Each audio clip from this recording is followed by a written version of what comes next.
Hello, friends. A very warm welcome to all of you in this continuing series of taking up very important topics with respect to uh, political thought, I would say. Today, we are taking up feminism, and we will be trying to go through what feminism, ecologism, and even environmentalistic aspect is that. Because these are such an important element impacting governance system, impacting even states orientation, and also with such other multiple challenges which the whole humanity is facing. They are actually impacting state government and also its outlook in so many different ways. So it is in this context that we have to see how it has evolved, what are the different aspects, what are the different areas, and thereby putting all these learnings and ideas towards success in the examination, which is definitely has no substitute and it is paramount for our success. So let's start with this idea. And again, I will ask Kaushik to just move on. And it's a kind of a test, it's a kind of an evaluation, and it's a kind of an interaction also. Let's start with the idea. Thank you very much. Thank you, sir. So today we are taking up the important that is topic feminism. First of all, feminism it is a new thing or it was present in society from thousands of years. So we will just go through it. With respect to the Indian civilization, we have seen many various personality, women personality, Gargi Maitri, Goddess Tara, even they have been depicted in the various scripture as well as in goddess form, Agni, then Vayu, as well as uh, Saraswati, Lakshmi. They are also representation of wisdom, purity, and mother love, caring, etc. So women as a personality, as a power has been determined even in the Indian civilization, Chinese as well as in the Western countries also. Various rulers were also present in even in ancient period, medieval and modern period. Ancient period में जैसे for example सतावना जो kingdom थे उनकी जो mother थी वो उनका जो नेमिंग सिस्टम फॉलो होता है it was a मैट्रिकल setup in Then in Chalukyas also there was certain kind of a power with regarding to the women king, women queen. In the medieval era, Rajia Sultana हो गई, गुलबादन बेगम हो गई. In modern period, Aliya Bai Holkar, then Rani Chennamma, Jhansi, Rani of Jhansi, all other uh, various female personality contributed to the feminism. But feminism as a concept, it does not talk about the women ruler. It talks about the structure in society. जो भी अभी तक हमने बात किया, they were female ruler, they were wise, they were initiator of power and every other thing, but they were working within the structure of the whole society. कौन determine करता है structure? Religious, culture, tradition and even economy. तो इसी चार structure के कारण जो women है कहीं ना कहीं उनका जो रोल है वो कहीं ना कहीं दब जाता है. That is why feminism as a modern concept criticize the existing structure and it has determined that existing structure to be a patriarchal structure. Razia Sultan को ले लो या फिर गुलबदान बेगम को ले लो, they work within the उलेमास, they work within the establish male order structure. Even Ahilya Bai Holkar वो खुद से जितना अचीव कर सकती थी वैसा हो नहीं पाया क्योंकि there was certain kind of construction restriction put on them. So feminism as a concept discuss about the lived experience of women, even the difference between sex and gender. Gender, according to feminism, it is a social construct. Sex is determined by birth, male and female. Then established structure, that is patriarchal structure, dependence on two things: social norms and economy. And labor division on the basis of theory of surplus value. जो Karl Marx बात करते हैं theory of surplus value में कि जो working class है, worker है, it is the only part, it is the only living thing in capital, entrepreneurship, land that create certain kind of value to the product. लेकिन जो rent profit मिलता है, it is taken by the bourgeois classes, it is not redistributed with the working classes.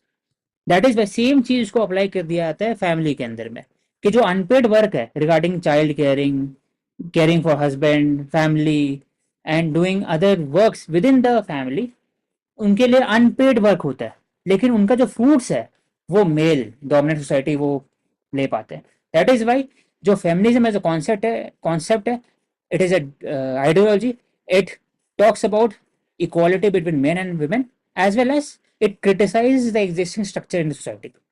So we have discussed IPT and Western political thought. Western political thought में important rulers आए थे, for example Catherine the Great, और even और भी Victorian हो गई जो England के, लेकिन they also worked within the structure of the Orthodox Christianity या Protestant Christianity as well as the establish patriarchal notion.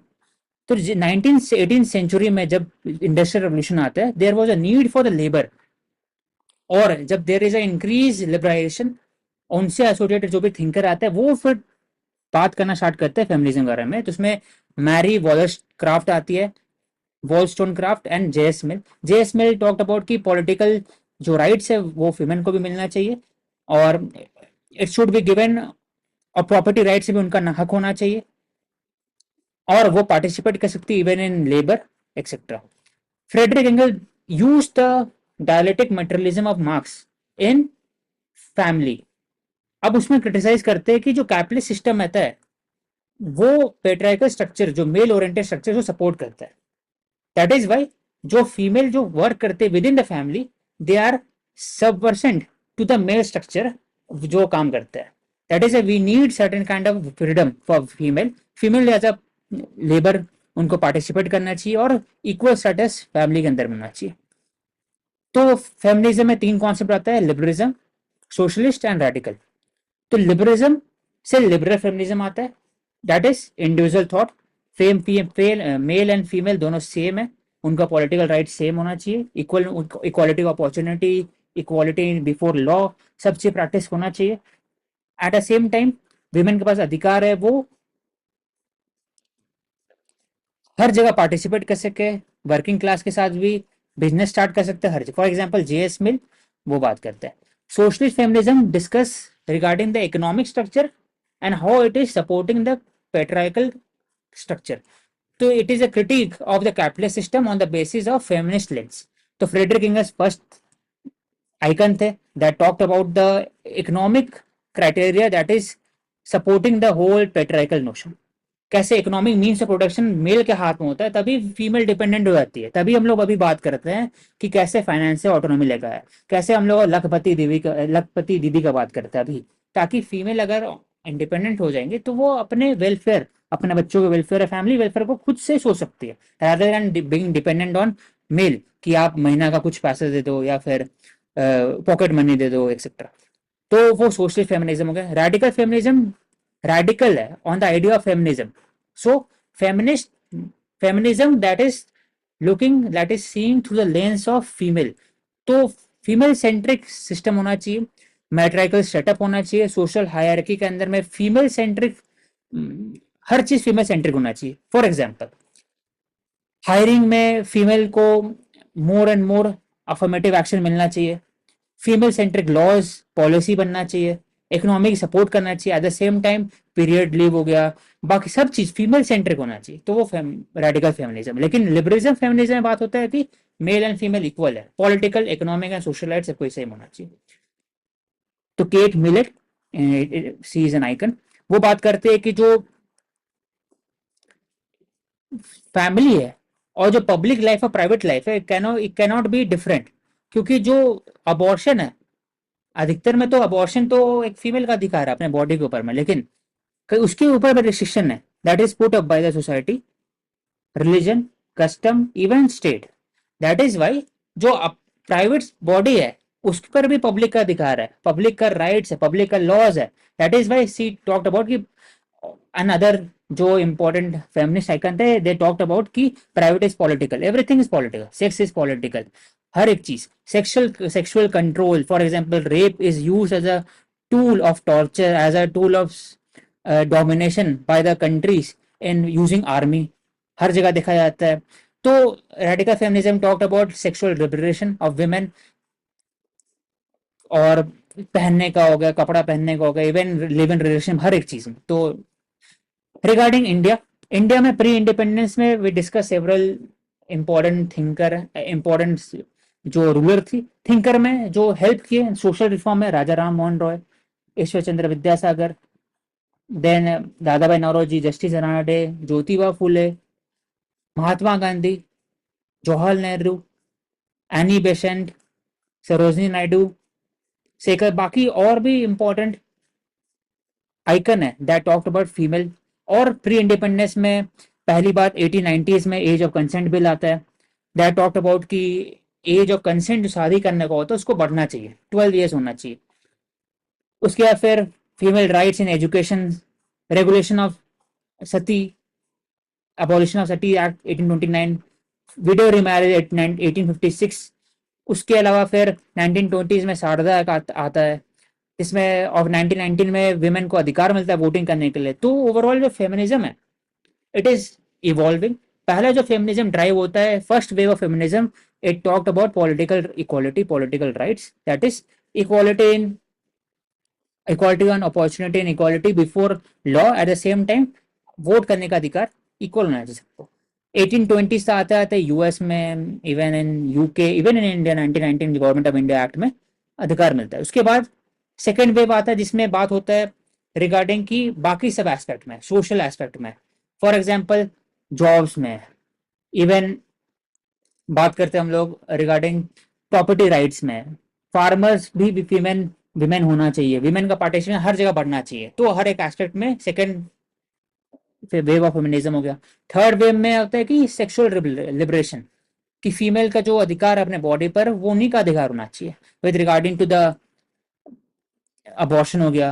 Eight the same time when we discuss about the queer ideology, intersectionalism, feminism सिर्फ एक block नहीं है, उसके अंदर में अलग अलग डिप्राइवेशन है। फॉर एग्जाम्पल कोई दलित है और वो फेमिनिस्ट है, कोई अगर एग्जाम्पल कोई स्वर्ण फेमिनिस्ट है, दोनों का डिप्राइवेशन डिफरेंट है। तो उसके हिसाब से जो इंटरसेक्शनैलिटी टॉक्ड अबाउट, कि कोई जो हर एक का फेमिनिस्ट अलग अलग होता है। फॉर एग्जाम्पल जो व्हाइट पर्सन इन यूएस, उनका फेमिनिज्म डिफरेंट है, इंडियन में जो दलित है उनका पर्सपेक्टिव व्यू पॉइंट डिफरेंट है। तो पोस्ट बिहेवियर रेवोल्यूशन के अंदर 1990s में there was a third wave, और इसमें बात होता है इंटरसेक्शनैलिटी और फेमिनिज्म को जोड़ा जाता है हर एक चीज से, फॉर एग्जाम्पल डीकोलोनाइजेशन से, पोस्ट कॉलोनियल सोसाइटी से, फिर मल्टीकल्चरलिज्म से, इकोलॉजी और इन्वायरमेंटलिज्म से, हर चीज को फेमिनिज्म से जोड़ा जाता है। फेमिनिज्म सिर्फ और सिर्फ विमेन के लिए नहीं है, वो सेक्सुअल लिबरेशन के लिए, liberation of the deprived class, social marginalise class, सबके लिए। तो इंडिया में जो सोशल मूवमेंट है, it has evolve similarly. 1960s में जो इंडिया में एमटीपी मेडिकल टर्मिनेशन थी, जो इलीगल, 70s में पहली बार लीगल किया गया, 20 वीक किया गया उसमें, एमटीपी एक्ट 1971। और अभी जो है 24 वीक है, उसमें आपको सिर्फ एक डॉक्टर का चाहिए, 24 के ऊपर 2 डॉक्टर चाहिए। और आपको जब लास्ट 26-30s के आसपास फिर आपको एक मेडिकल बोर्ड और फिर हाई कोर्ट जा सकते हैं। तो वैसे करके इवोल्यूशन हुआ है। At the same time social movement में पहला 1960s में जो इंडिया में फेमिनिज्म का कॉन्सेप्ट है, मूवमेंट था, it was focusing much more on political equality, social equality, जिसमें anti dowry movement, at the same time dowry act, फिर बात होता है फीमेल इन्फेंटिसाइड के खिलाफ बात हो रहा है, at the same time medical termination का, एमटीपी का बात होता है। फिर second generation rights, for example liberty, जब लिबर्टी 1980s में एक्सपैंड होता है after the Kesavananda Bharati case, और उसके बाद जो 1980 में मिनरल मिल केस आता है, उसमें लिबर्टी का जो दायरा है उसका वो एक्सपैंड होता है, तब new avenues were open. For example right to education female के लिए भी, POSH guideline under the Vishaka guideline 1997, फिर पॉक्सको 2012, डोमेस्टिक वायलेंस केस हो गया, सेक्शन 497 हो गया। हर एक चीज में फीमेल फीमेल सेंट्रिक लॉस और उससे रिलेटेड मूवमेंट आता। अभी हाल फिलहाल में female reservation in Lok Sabha and also in, Lok Sabha में आता और स्टेट असेंबली में, पहले लोकल बॉडीज में आता 1992 में। तो ओवरऑल जो फीमेल का जो रिप्रेजेंटेशन है हर एक एस्पेक्ट में, चाहे वो ब्यूरोक्रेसी में हो, जुडिशरी में हो, इवन इन पॉलिटिकल पार्टिसिपेशन, हर जगह बढ़ाने का बात हो रहा है, चाहे ज्यादा से ज्यादा लोग जुड़ सके और they can become part of the democratic process and they can also become part of the citizen led participation in governance.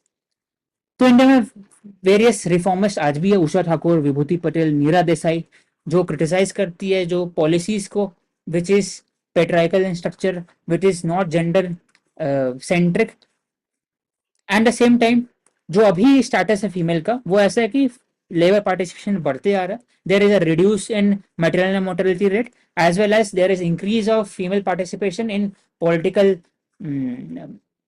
Parties. 14% अभी है, आने वाले समय और बढ़ सकता है with regard to reservation after 2026 delimitation. At the same time female का जो पार्टिसिपेशन इन ब्यूरोक्रेसी वो 33% से ऊपर हो रहा है। इन जब भी हम लोग एग्जाम का देखते हैं स्टेम में भी 15% से ऊपर हो रहा है। एट द सेम टाइम जो इंटर पार्टी डेमोक्रेसी है, बीजेपी, कांग्रेस, लेफ्ट, हर जगह में उसमें जो फीमेल महिला कार्यकर्ता है उनका भी दायरा बढ़ते जा रहा है। उड़ीसा पहला स्टेट बन गया जिसमें बात होता है reservation with in the political party regarding election. तो फ्यूचर प्रोस्पेक्ट में विमेन उससे उनकी उन्हीं से एक नए नए लॉज आ रही है that talked about, they are talking about gender neutral law. तो लॉन्ग टर्म में बात हो रहा है कि फीमेल अब धीरे धीरे जो एलिट बनते जा रही है उनके अंदर में भी एक रिफॉर्मेशन आ रहा है कि there is need for the gender neutral law.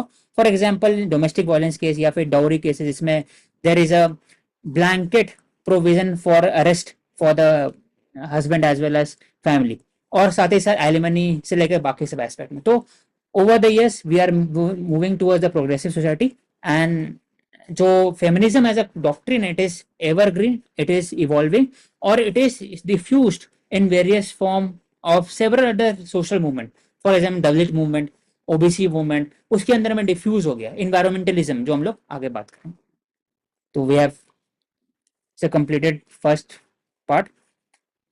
Then regarding environmentalism, उस अब इन्वायरमेंटलिज्म कनेक्टेड है फेमिनिज्म से कैसे, क्योंकि हम लोग अपने जो स्क्रिप्चर्स है उसमें भी हम लोग मदर अर्थ, मदर गॉडेस, ना हड़प्पन पीरियड के समय में भी हम लोग फर्टिलिटी मदर गॉडेस से रिलेट करते थे मदर अर्थ। तो कहीं ना कहीं जो इन्वायरमेंट प्रोटेक्शन और कंजर्वेशन, सस्टेनेबल डेवलपमेंट, हर एक चीज कनेक्टेड है with regarding to the conservation of earth, conservation of land.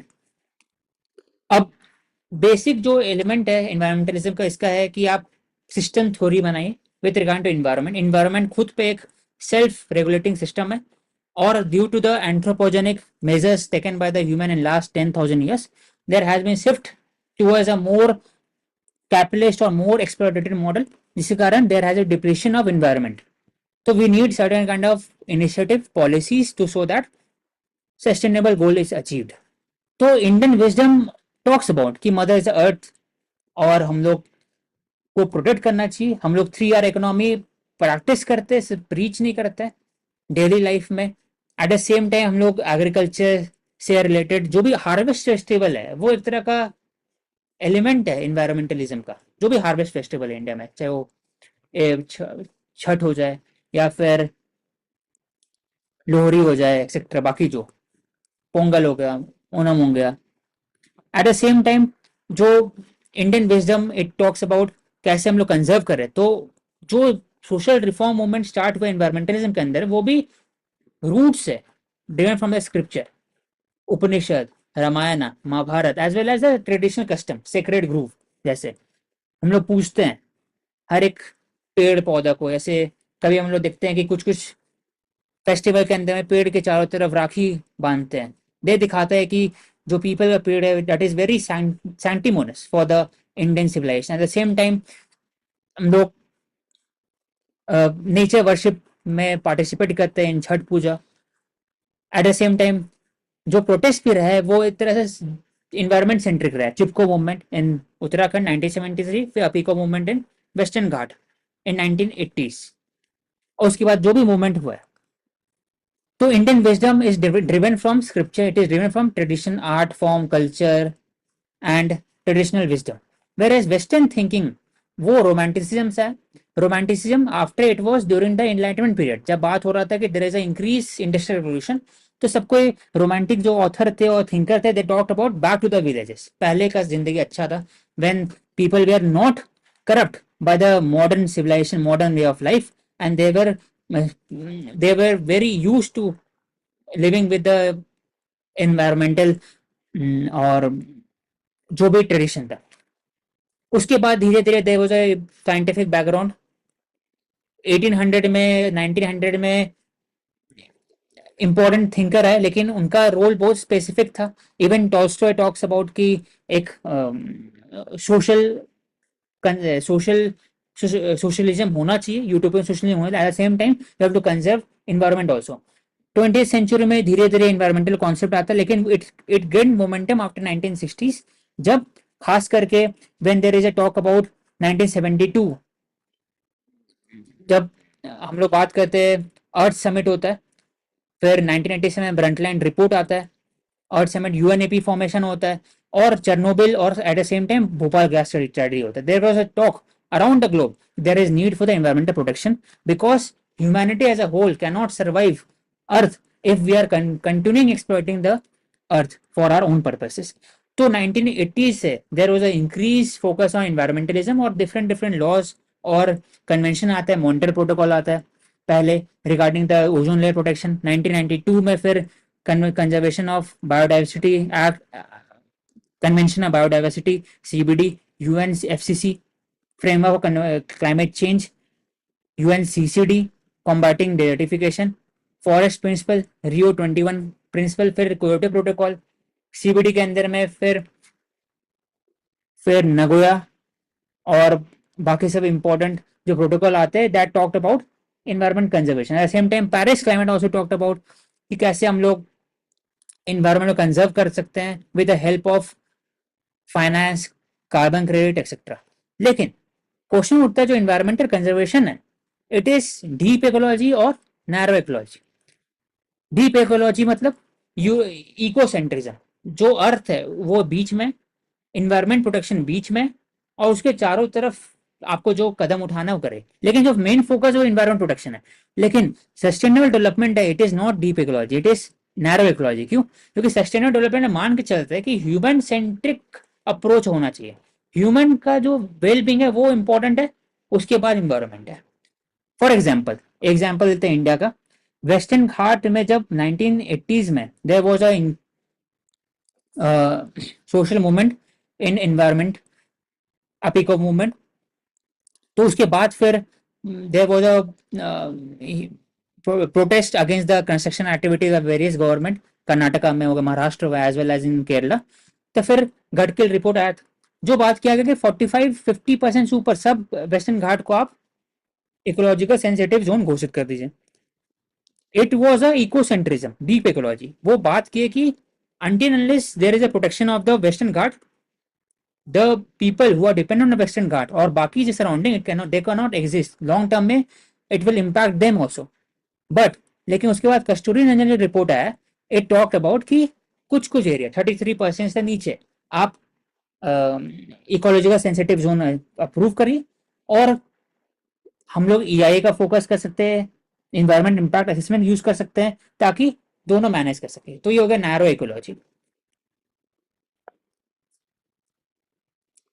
Then से रिगार्डिंग द इकोलॉजी और उससे रिलेटेड प्रोटेक्शन, इंडिया में और भी, इंडिया या world wide there is a diffused ideology. For example feminism plus इकोलॉजिज्म।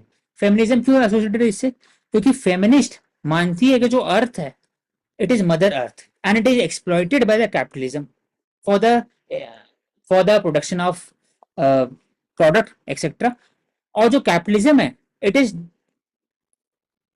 Is run, it is dominated by male. इसलिए जो capitalism it is male oriented, it is destroying the mother earth. That is why feminist और ecology feminist बोलते हैं। See they talk about conservation of mother earth, at the same time organic farming बात करें, natural farming बात करेंगे, biodiversity protection का बात करेंगे, ट्राइबल आइडेंटिटी को प्रिजर्व करने की बात करेंगे, गांधीयन मेथड रहेगा। फॉर एग्जाम्पल इंपॉर्टेंट जो एनजीओ हो गया वो एक्सटिंक्शन रेबेलियन, एक NGO that that is a deep ecology or left centric mechanism of ecologism. At the same time socialist ecologism क्या हुआ, जिसमें बात हो रहा है कि cooperative model, trusteeship concept, Gandhian may of method of production, example Amul होगा जिसमें आप कंजर्वेशन भी कर रहे हैं eight the same time production भी कर रहे हैं, नेहरूवियन आइडियल्स जिसमें आप बात कर रहे हैं with regard to green revolution at the same time we have to conserve the water and soil. अभी का अगर एग्जांपल ये सोशलिज्म और इकोलिज्म में तो कोऑपरेटिव मॉडल पीएससीएस हो गया, at the same time organic farming हो गया। Then laws and policies and act regarding to environment protection, India में इंपॉर्टेंट इंस्टीट्यूशन कौन है, तो एनजीटी हो गया, पंजाब एग्रीकल्चर इंस्टीट्यूट आईसीआर हो गया, आईएमडी हो गया दैट ऑफ इन्वायरमेंटलिज्म, सीआरजेड हो गया coastal regulation authority, EIA environmental impact assessment, GEAC under the environment ministry, central water commission, central groundwater authority, groundwater board,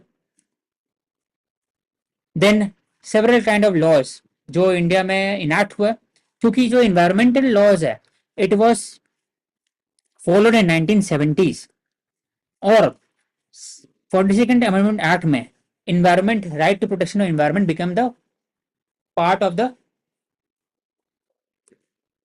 you can say, DPSP.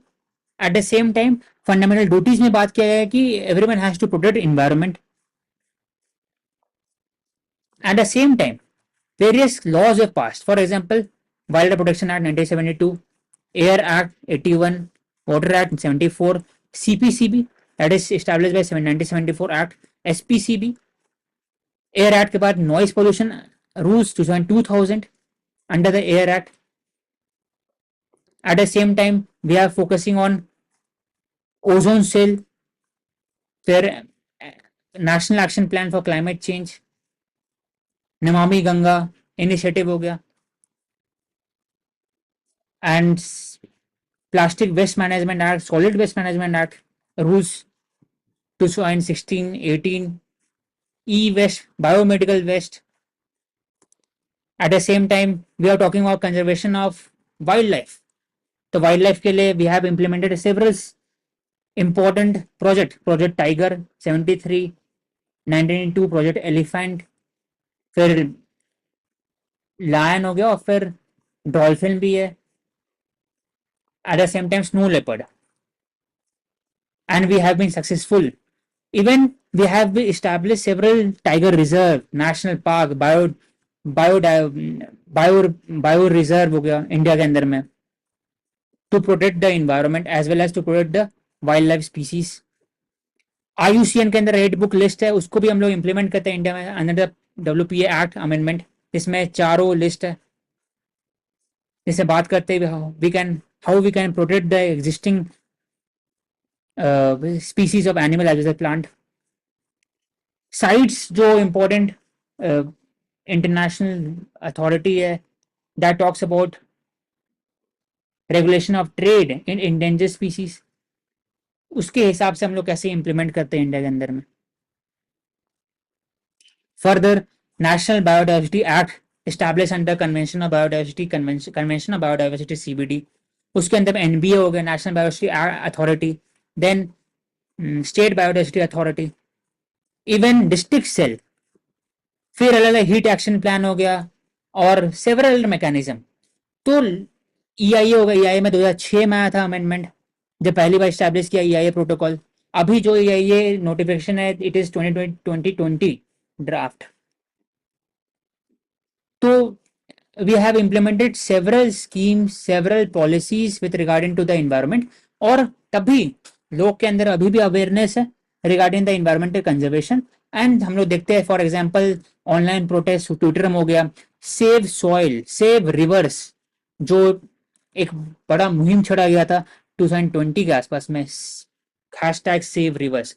Eight the same time array forest protest वो भी हुआ था, western घास protest, save Aravalli वो भी हुआ था, even in Chhattisgarh mines वहां पर भी एक प्रोटेस्ट हुआ था against the mining activity, I can not recall, वो भी important practice. Similarly we have seen protest against the Dibang dam that is in Arunachal Pradesh, how to rehabilitate and resettle the local tribal, how tribal has been increasing used for the protection of local wildlife.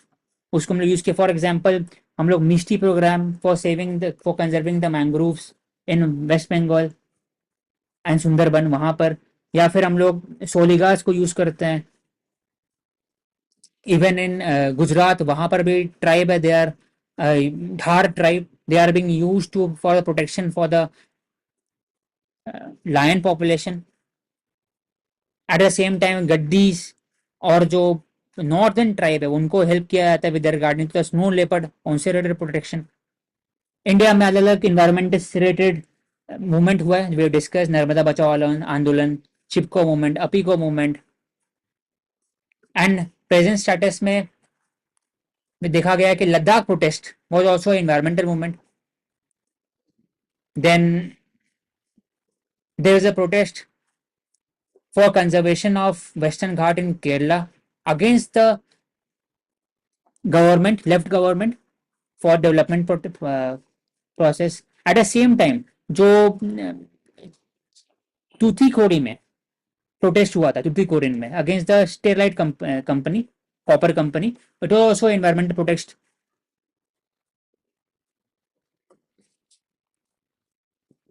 तो future prospect क्या है?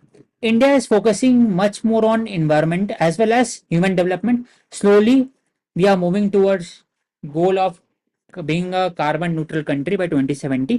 उसके लिए हम लोग बहुत सारे कदम उठा रहे हैं. For example, we are increase in expenditure in solar, wind, hydro, small hydro, nuclear, etc. At the same time, we are focusing much more on climate smart agriculture, focusing on organic farming, reducing stubble burning, at the same time natural farming, livestock, social forestry, agroforestry, fisheries, inland fisheries. उसके बाद फिर हम लोग focus कर रहे हैं much more alternative technology, green hydrogen mission, biomethane, coal bed methane, green methane, coal bed methane and bio CNG, bio ethanol, etcetera.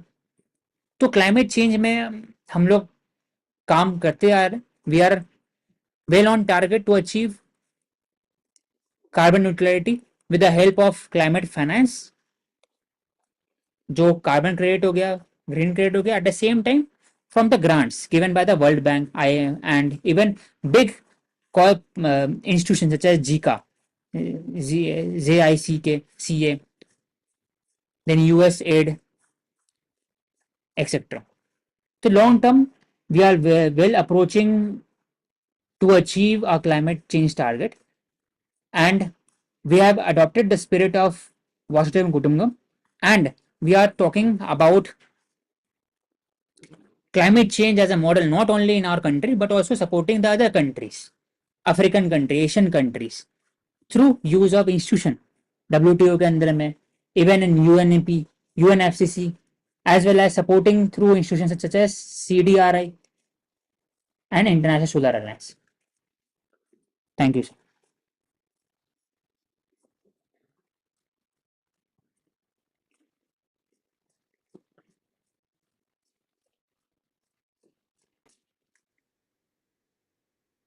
The first question is distinguish between liberal feminism and socialist feminism in detail.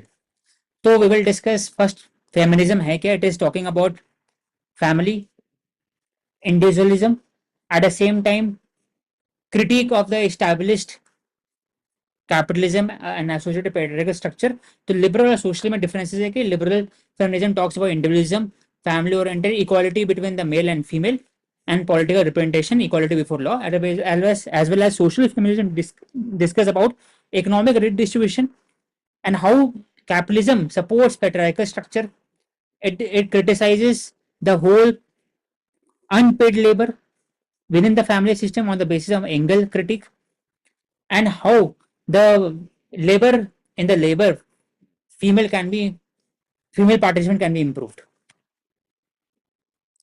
Comment on difference between liberal and radical form of feminism. Radical में बस एक idea आएगा कि female oriented system, gender lens से देखा जाएगा हर एक चीज को. For example domestic violence case, से लेकर के abortion, sexual liberation, sex and gender,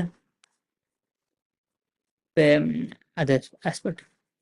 personal is political. Comment regarding the feminism, जो फीमेल का जो बॉडी है, it is a personal thing, is a private thing, but female का जो body, इसके ऊपर भी ऑटोनॉमी फीमेल के पास नहीं है, क्योंकि there is a increase restriction on the way she dresses, on the way she reproduces, और एज वेल एज सेक्सुअल जो हाइजीन हो गया, बाकी जो एलिमेंट हो गया, वो भी कंट्रोल रहता है by the male order through religious scripture, social custom, as well as established capitalist order. That is why जो इम्पोर्टेंट थिंकर थी एक सुजन मूलर, ओके, वो बात करती है पर्सनल इज पॉलिटिकल, मतलब पर्सनल जो sexual liberation is political one.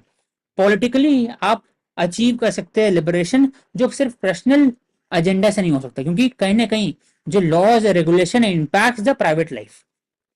इसलिए हम लोग इम्प्रूव हैं रिगार्डिंग द PCPD&DT एक्ट 1971, उससे बड़ा है.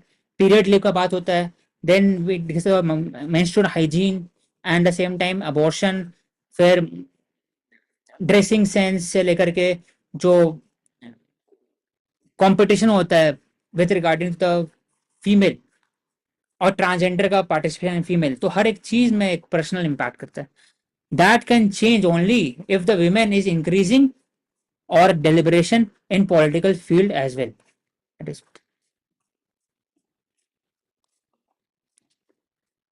So thank you everyone. We will take up next set of important ideology for discussion. Do subscribe to Ansar Guide. Thank you.